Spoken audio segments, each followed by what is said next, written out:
Okay, so the Raps take on the Indiana Pacers tonight, and I have a funny story. So when I was a kid, I looked at the word Indiana, and immediately I thought, oh my God, India, and I'm Indian, so of course that excited me to my core. I thought, okay, the Raptors are going to take on India. That's the homeland. The Raptors are my favorite team. Wow, this is a win-win situation. I want to get tickets, and that lasted for about 5 minutes. And then somebody came in the room and told me, no, that's not India. That says Indiana. And it kind of shattered the world for me. And now I am just waiting for India to get an NBA team ever since then. So there's really no point to this story. It's only relevant because the Raps take on the Pacers tonight. And, well, I mean, that's really it. Okay, so yeah, it was an embarrassing story, but nonetheless, we got to take a look at the damage that the Raptors did on Wednesday nights. They faced the Grizzlies Wednesday, and at first it looked like the Grizz were gonna win, but the Raptors rallied back. Yeah, nobody saw it coming. Although the guys, they bet on themselves as they always do, like Fred VanVleet says, and ended up escaping the FedEx Forum with a 126-113 win. Now, if we take a look at the call review, odds makers were favoring the Grizzlies by at least 3.5 points. The over-under was set at 221.5. And if we look at my picks, I was 1 for 3, which means I didn't four-peat. And my streak of 3 perfect games ended right there after the 3rd game. But on the bright side, the Raptors rallied, like I said, and they picked up the W. So as a result, I am now 29-28 overall in my picks.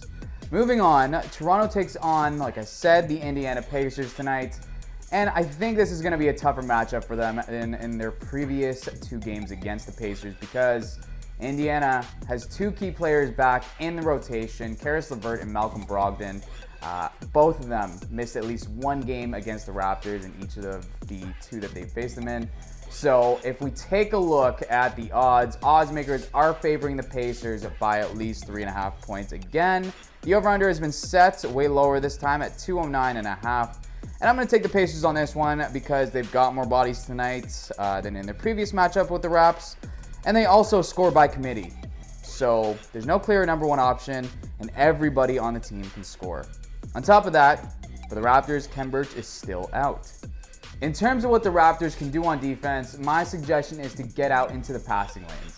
Right now, the Pacers are averaging over 300 passes per game. They're one of 3 or 4 teams to do that in the league, which means they love ball movement. It doesn't necessarily mean they assist a lot, but what that means is for the Raptors is if they can get into the passing lanes, they can turn the ball over, which leads to more scoring opportunities for them, and those are easy buckets. Which brings me to what the Raptors can do on the offensive end, which is score in transition. Right now, the Raps are number 2 in the league when it comes to scoring in transition. They average about 23 transition points per game, and that's almost a quarter of the total 106 that they score nightly.